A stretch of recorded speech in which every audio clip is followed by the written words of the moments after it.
So you spend your life helping other people.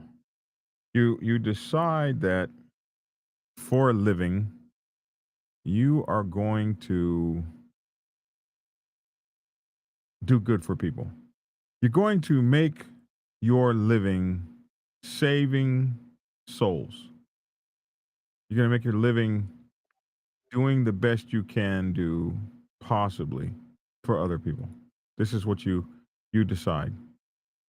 And you wake up one morning on your way to work, and you never know how that morning's going to turn out.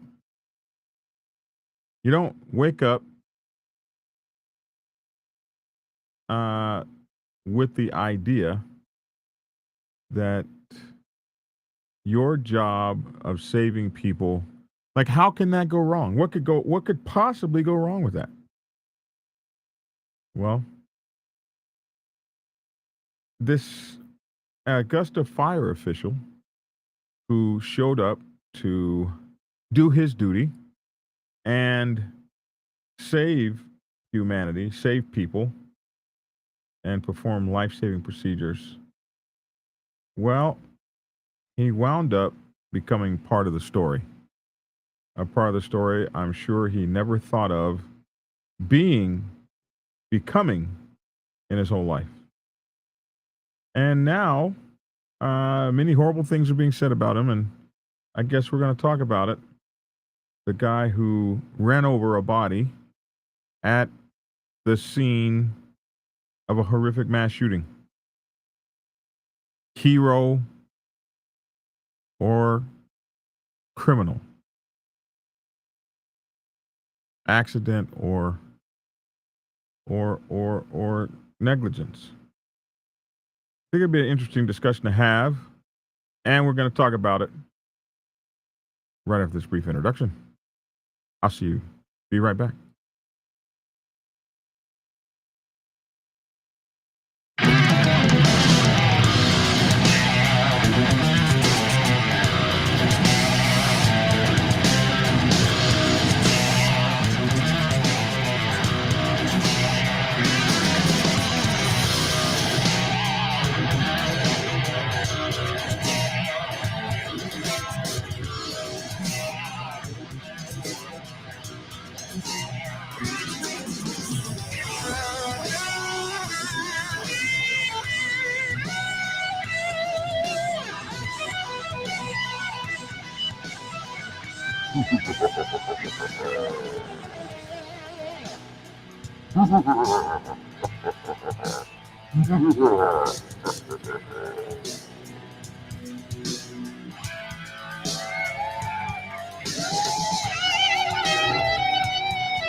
Oh my goodness, man. I just love my swooshes.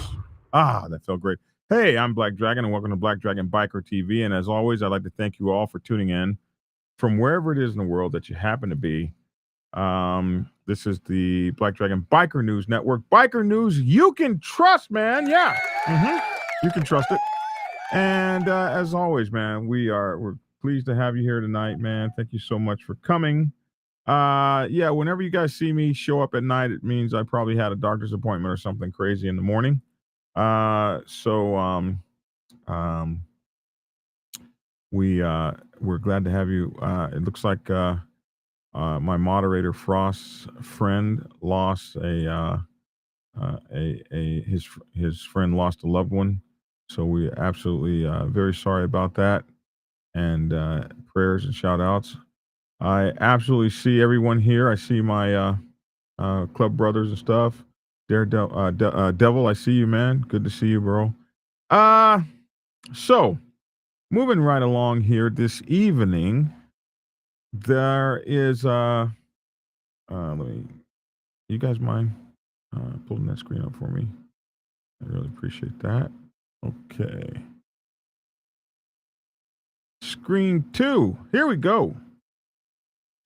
There is a guy, Augusta Fire official, that's named after running over a dead body at the mass shooting scene. Now, this absolutely sucks. We're out here, and they got his picture right there. If you can't see it, there's his picture out there.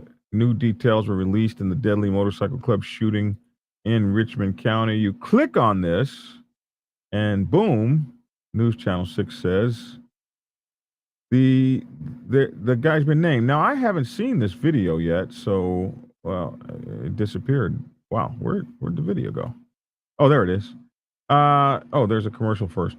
So, I haven't seen this video yet, so we're going to play this video in just a second after this dude gets through doing his thing and see what they have to say, and then we'll have some comments on it after you, in 13 seconds. So for 13 seconds, new details were released in the deadly motorcycle club shooting in Richmond County, and one of the 12 suspects hospitalized now sits in jail. So hold on, here we go. 13 seconds is gone. I did that. Okay, here we go. Montgomery, thank you so much for joining us. Coverage you can count on begins with new details from the deadly weekend motorcycle gang shooting in Richmond County. News Channel 6's Renetta Dubose live in East Augusta for us, where it all happened Saturday night. Renetta. One of the 12 suspects hospitalized now sits in jail. Meanwhile, we know more information, a name, and details behind the first responder who ran over one of the victims' dead bodies that day. We didn't know that trouble was coming to our city. We didn't know trouble was already in our city. Fallout from the motorcycle club gang rivalry. 31-year-old Jonathan Keaton, who the sheriff's office labels as a Thug Riders member, out of the hospital and in jail. He is one of 12 suspects arrested and charged with murder and aggravated assault in the motorcycle gang rivalry that played out at the headquarters of the Outcast Motorcycle Club at Sandbar Ferry Road and East Boundary Saturday night. Also in the spotlight, a first responder who arrived to render aid to the victims. He was clearing the area to get his car out so emergency vehicles can come in, and did not see the individual as he was coming off his path. He had rushed to the scene, parked his vehicle to render aid. Unfortunately, those victims were deceased. The victims are 30-year-old Keith Coates and 51-year-old Jermaine Farrell.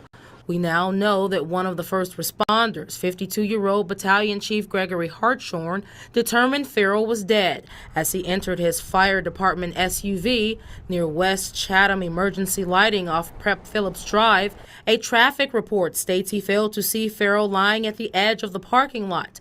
Hartshorn says the vehicle's hood and fender obscured his vision and he misjudged the location of the dead body. This graphic showing how Hartshorn's vehicle dragged the victim about 50 feet. But it was a freak accident. I know how the internet makes it seem horrific, but it was an accident, and I feel emotionally for that fire personnel, what they're going through. But it was just an unfortunate accident. Right now, that shooting and Hartshorn's case are both open investigations. We're live in Augusta. Renetta Dubose, WJBF News Channel 6. Back to you. All right, Renetta, thank you. Okay, Owning a business comes with... Yeah, Renetta, hey, that's, yeah.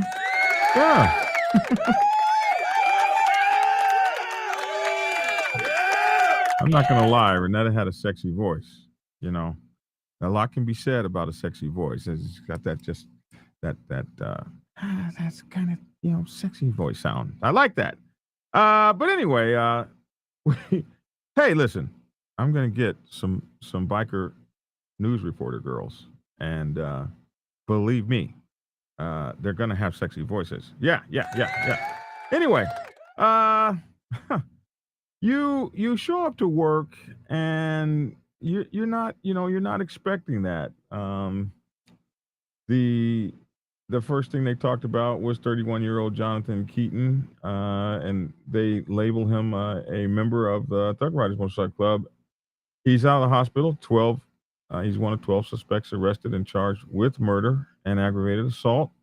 And they showed his mugshot and all that. And dang, man, I promise you, give me a chance to get myself together. I don't want to be, still in the prison garb with it kind of hanging off me, and I don't want the booty out garb. If we can help it, can we have some dignity, please? But I don't imagine you get a lot of choice. 30-year-old Keith Coates and 51-year-old Jermaine Farrell died. As I said the other day, one of those guys was a member of the a former sniper, four or five tours in combat zones. We just hate to see this happen to these young people. And then, of course, they showed this video of and when I first saw this, I didn't realize that this was the body here. When I first saw this, I was trying to figure out, well, what the hell am I looking at? So I'm glad the video showed us that whoever this unfortunate individual was that was deceased, I don't know how the fireman got all the way over here off of there ain't even no road over here. He just looks like he went across the grass or something and drove over your boy and then drug him 50 feet. Like, did you not feel yourself go over him at the 1 foot yard mark? Can you call that the 1 foot yard mark? Is that fair? At the 1 foot mark, did you not? My producer said no. You can't call it that. Both of my producers said no. So I'm calling it at the 1 foot yard mark. You didn't know until the 50-foot yard mark. Like, geez, geez Louise. And then I guess this is where the man dislodged, and then he drove on. So the sheriff said it was a freak accident. That's what the sheriff said. It was a freak accident. And a lot of people, even on my channel, have been calling for this fire official, and I believe, what is his name? Oh my goodness, is it Hawthorne? Little is known about Hartshorn. It looks like 52-year-old Battalion Chief Gregory Hartshorn. I guess that's what they're saying here. 52-year-old Battalion Chief Gregory Hartshorn determined Farrell was dead as he entered his fire department SUV near West Chatham. Emergency lighting off Prep Phillips Drive. A traffic report states he failed to see Farrell lying at the edge of the parking lot. And he stated that he couldn't see over his hood and fender. It obscured his vision. He misjudged the location of the dead body because he had checked it to see if the person was still alive. He determined the person was deceased. And the report goes on to say that Hartshorn had a contributing factor of misjudging the clearance in the accident. Every accident they look at, they determine that somebody is either a little bit right or wrong or whatever. There's some degree of in no fault states, like everybody's a little bit wrong. So they say in this accident, he had the contributing factor of actually misjudging how far he thought the truck was from the body, misjudging the clearance in the accident. The report also has a graphic showing of how the vehicle drug the victim. So this was something that I was kind of found interesting. They posted a mugshot of the fire chief, the battalion chief. Is that what he was? Battalion chief. Yeah. That they posted a mugshot of the battalion. What the hell? News Channel 6 did learn that Hartshorn was booked into Columbia Jail on March 30th and received just a mugshot from the Columbia County Sheriff's Office on the incident, which was handled by Harlem Police. So I guess they needed a picture of him and they found a mugshot. That's crazy. Absolutely crazy. But I don't know. Why would you put the battalion chief's mugshot up? That's a lot. So a lot of people are calling for his head. And I'm told, I haven't seen the video that was live on Facebook, I guess. And they say it was quite graphic, and they say that the person actually got his head run over. And someone drugged 50 feet underneath a truck is not going to be good. Not going to be looking. It's going to look, much worse for the wearer. It's going to be horrible, I would imagine. So somebody said, well, my girlfriend got arrested when she accidentally ran over a body, and a lot of people I know are talking about that. Like, all they did was took an incident report, a police accident report, and the sheriff said, hey, man, internet's going to try to make it look bad, but it was an accident. And somebody was like, hey, man, it was an accident, so...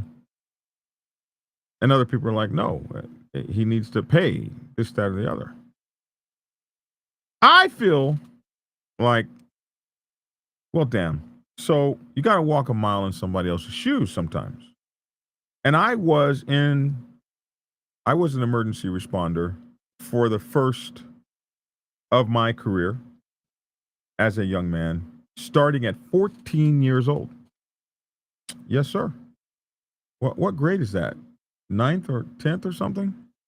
I was 14 years old when I became a youth volunteer for the American Red Cross Disaster Action Team Services, Storm Chaser, Tornado Dude in Oklahoma. And I went to many mass casualties before I was 21 years old. At 14, no driver's license and no kind of insurance whatsoever. Me and my fellow classmates drove around in American Red Cross cars through tornadoes, storms, looking for people that had been poorly affected. And hell yeah, we could have run over somebody or anything like that. I set up shelters, first aid, CPR, damage assessment. I at 14 years old, I ran a shelter in Kingfisher, Oklahoma when a tornado hit. At 14 years old, I was at the Texas Panhandle disaster. I think it was like 1978 or something like that, where 353 people died. The entire Lawton, Oklahoma region was completely knocked around. It was horrible. And at 15 or 16, I became the Youth Disaster Action Chairman of the Oklahoma Texas Panhandle Division of the American Red Cross. I still don't even think I had my license yet. Driving the big American Red Cross deuce and a quarter trucks with the little yellow light on top through disaster areas. When I go back to Oklahoma and stop by the Red Cross and tell them that story, they say there is no way in hell that would happen today. Then from there, I did search and rescue all over the United States. Citizens Emergency Mobile Patrol. California, I would belong to the Devonshire Police Explorers, Post 660. Or was it 661? Post 660 or 661. It's hard to remember. I was a teenager. Did all kinds of search and rescue and disaster action. I first aid, advanced first aid. I taught all those courses. And I feel this guy. I feel this guy. Like, you can't seriously be wanting trouble for this man. I feel this guy. That the worst disaster I think I went to was the Star Elementary School explosion. There was a elementary school in Oklahoma City called the Star Elementary School. And the water heater exploded and killed 18 children. When I heard about it on the radio, I used to have the police scanner, and my car was just set up for search and rescue and Red Cross stuff and all this. I was a driving, moving wannabe. Wanted to be a rescue person, slant, ambulance driver, slant, on and on and on. And I heard it on the radio, and the guy said, there's a bad explosion. And I had never heard bad. What the hell is bad? A bad explosion? That's got to mean that it's pretty bad. And I jumped in my car and headed to the scene. Took me about 12 minutes to get there. And it killed like 18 children and 2 teachers, I believe. And when I got to that scene, oh my God, it was a bloody mess. And I started triaging and treating kids. And I can tell you, when you get to that scene, it is chaos. You could run over somebody and not know. There's everything that would be a landmark is just, it's not there. Everything that you're there to make order out of chaos. I'll never forget the airplane that crashed, threw some bodies out on the tarmac. The fire truck came with the foam. Now you can't see the bodies lying on the tarmac. The fire department ran over the people that were alive. Hell, you survived the plane crash, you fall out of the plane, survive, only to be covered with foam and run over and die. So I see it as an accident because I've been there. I've seen it firsthand. And I can't tell you how many accidents, how many rolled cars, how many fires, how many burning houses I've run into. And I was just a kid, just a young guy. It was before I joined the Navy. It was from the time I was 14 till the time I was in my, like maybe 20, something like that.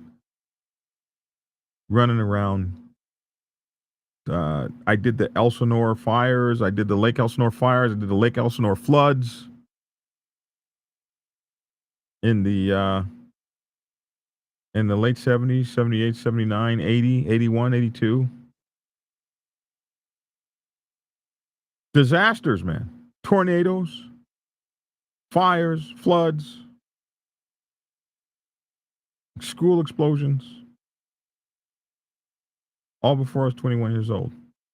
And these guys running onto a battlefield with 150 spent casings.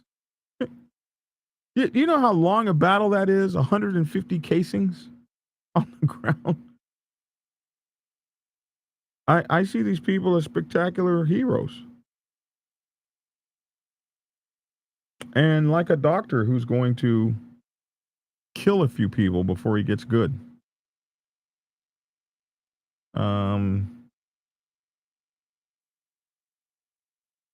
Maybe that happens with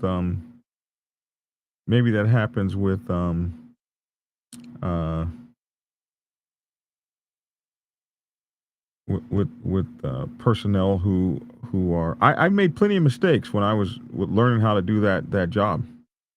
Somebody says I live right by Devonshire Division. That isn't that Devonshire Boulevard, Devonshire Road that goes all the way down. I used to live in Chatsworth, all the way down, way at the end. There was a a condo development way at the end where Chatsworth, where Devonshire Road ran out, back, behind the Charlie Manson ranch was up in the woodlands up there, on top of the little mountains up there. I live right there at the foot of those mountains. There's a train track that runs back there. Train that used to run back there 40 years ago. I don't know if it's still there, but yeah, that's where you live. Yeah, that's where I went to high school, Chatsworth High School. Before I went to in Oklahoma City, I went to Old Classen. That's where I got into the Red Cross. Teacher by the name of Mr. Sperling. And Jack Muse, WB5ZKZ, was his firefighter. Jack Muse, WB5ZKZ, was his ham handle, his ham call sign. He taught me ham radio. This is the things that we did coming up in good old Oklahoma. So, what's up, OG Naffy? What's up, Ride Out? Good to see you, man. So I just trying to figure out somebody. My producer said, "Dragon, you're a nerd." The hell with you, bro. What? I can't know ham radio. Da da da da da da da da. Come on now. This is important. I have a question. Why was he off the road? By his actions, he destroyed evidence that the police might need. Accident or not, that is considered gross negligence. He should not be a fire responder. Well, you guys are hard as hell. I don't know what evidence was destroyed, but I'm sure they have plenty of evidence to make the cases they want to make. You got it like your boy went over there and burned the evidence up or something. Like he made a mistake in a place where there was a hell of a crime scene, and man, we got some armchair quarterbacks that are, like the sheriff said. I don't find myself often agreeing with the sheriff, but the sheriff said, yeah, on social media they're going to really ham it up. Have you ever had a job or ever been in like a motorcycle club or something where everybody hates your ass and they're just looking for you to make a mistake so that they can blow it out of proportion? Just put one in the comments if that's been you. Put a 1 in the comments. If you've never had that, put a 2 in the comments. So, if that's the case, it's like a lot of these guys, these first responders and stuff, everybody is out to get these guys. Somebody said did the same thing with California Corps for Youth Authority. Many fires in Lake Elsinore. Many boat drowning searches. Hey, Nathan, brother of the first responders. Good to know you, man. Yeah, the Lake Elsinore fires were something else, man, all the time. And then the flooding that would come, the spring after. So you know exactly what I'm talking about. It's crazy. Hey, you're not calling him a nerd, producer.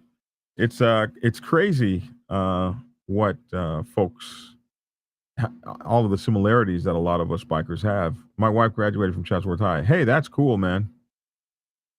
That is really cool, Parham. So I don't know. I'm more on the side of protecting someone like this. What was he doing off the road? I think that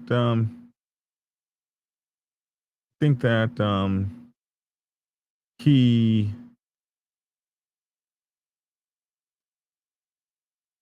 may have found himself off the road for many reasons, but I mean, that's part of fire, search, and rescue, in my opinion. I think the man was doing his job. He's a hero. And I think you get some protections if that's your job.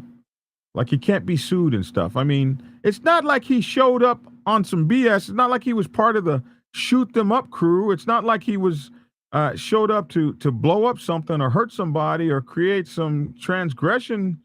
He came there to help. He came there to be of some help.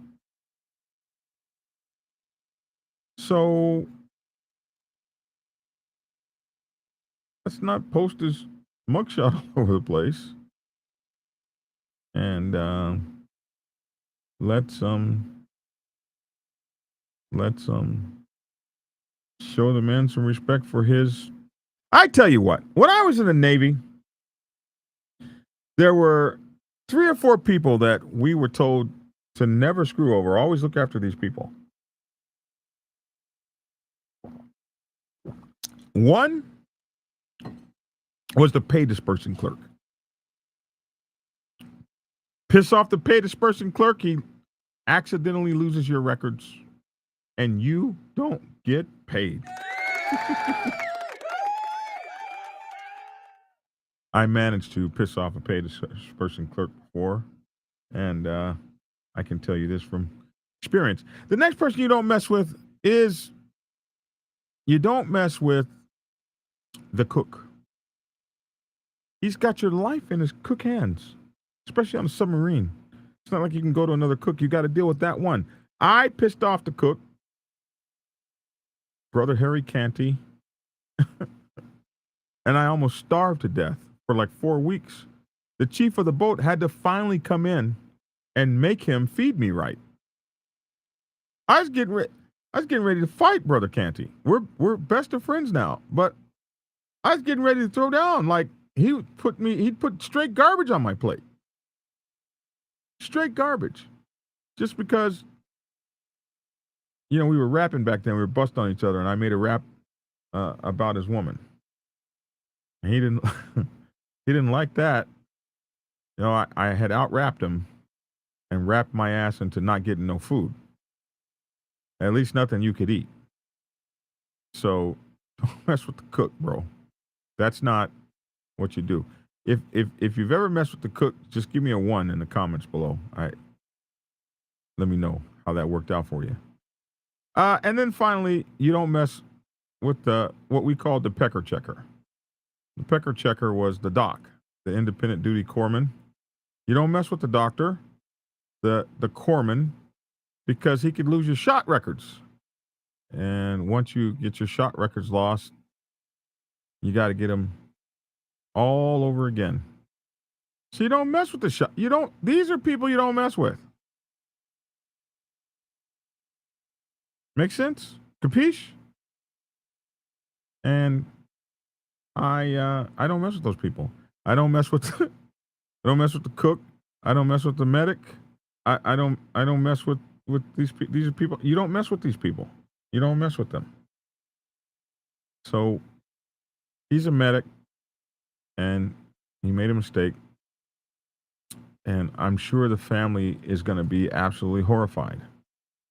And the lawsuits are going to come and all that kind of stuff, but and perhaps they should. Maybe it was a little negligence. He said he misjudged.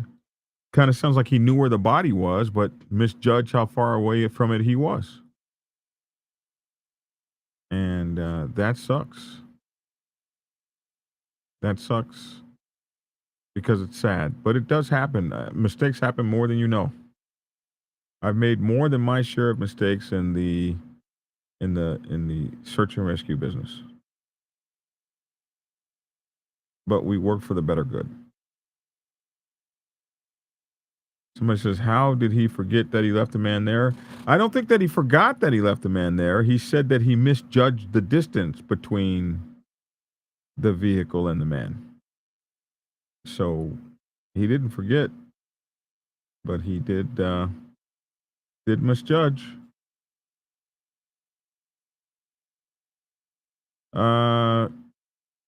So Frost wants me to call him before I get off the air. And Frost, I don't know if I have your number on this phone. Oh, I think this is you.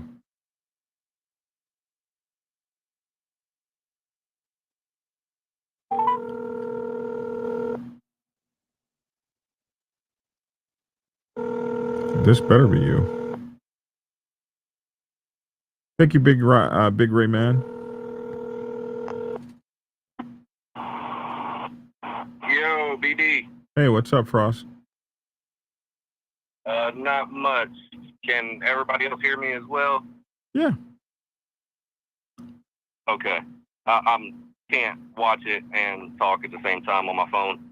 I had a brother who lost his youngest, and he's got a GoFundMe I put in the comments. He's trying to be able to give his youngest a proper send-off.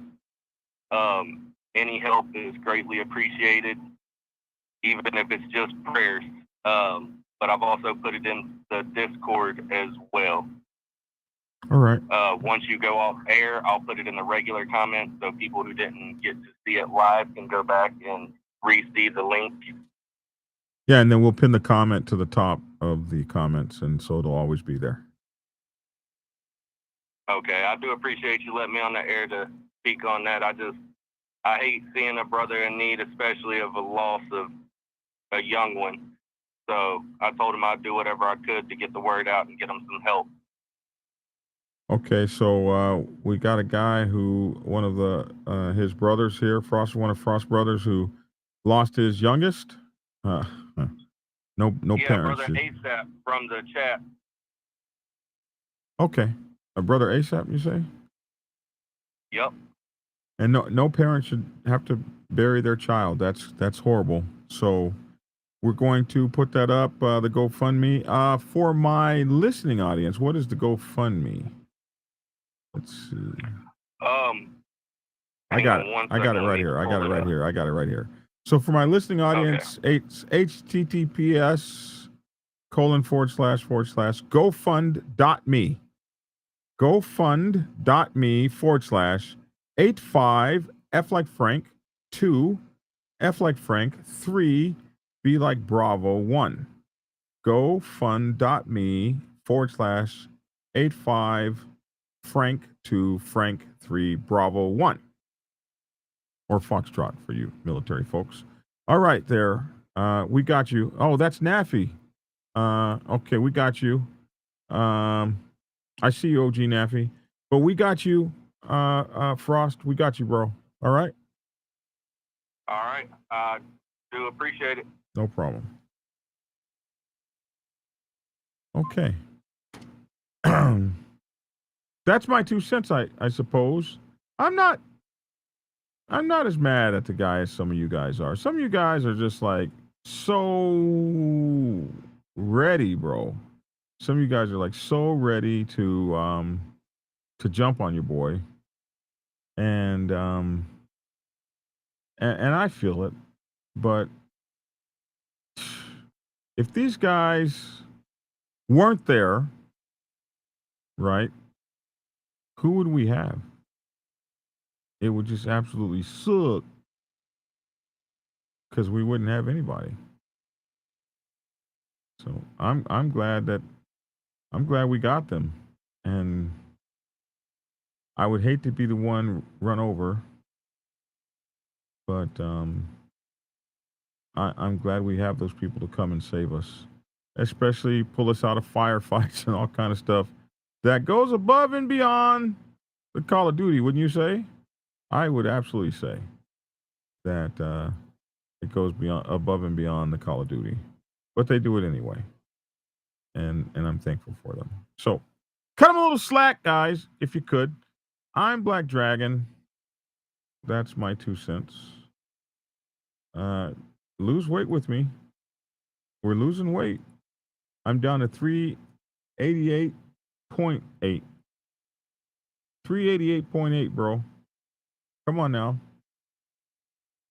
Come on. So you can follow me on MyFitnessPal, JBunchII. MyFitnessPal is JBunchII. And you can also follow me on Fitbit, JBunchII, John Bunch II, if you guys want to lose weight with me. All right. That's my 2 cents. Love to hear your 2 cents in the comment section below. Be sure to like, share, and subscribe. And support the channel. You can use the super chat. You can use the $Biker Prez, PREZ. That's my online, or that's my Cash App, or you can hit the super chat button. Anything that you guys want to donate, we'd absolutely appreciate having. All righty then. Looking for my source, still in the source. All right. We're out of here, man. Thanks for tuning in and get skinny. Where's the button? Be nice to have that button right now. Prepare yourself to take the helm as president of your mighty motorcycle club by delving into the pages of Black Dragon's newest book, The President's Bible, Chronicle 1, Principles of Motorcycle Club Leadership. There you will learn to advance your skills in applying the 14 scientific principles of leadership similar to those taught to officers in the United States Naval Service. Available in hardcover, paperback, and ebook. Get yours today on Amazon, Kindle, or order it at your local bookstore. Order your autographed copy from blackdragonsgear.com. Be the best motorcycle club president you can be. Get the book. Get Black Dragon's first book, The Prospect's Bible, to learn how to join a motorcycle club. It has been an Amazon #1 bestseller for the past 7 years and is required reading for over 3,000 motorcycle clubs worldwide. This book is a must-have for new people venturing onto the motorcycle club set. It will teach you how to prepare yourself for service to the motorcycle club nation and show you how to qualify a motorcycle club to be worthy of your service. Available on Amazon, Kindle, and for order at your local bookstore. Get your autographed copy at blackdragonsgear.com. Be the best motorcycle club prospect you can be. Get the book.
And we'll see you in a minute when we break out. The first breakout bag we're going to be looking at is. Well, let's do yours first. Yeah, how about you first?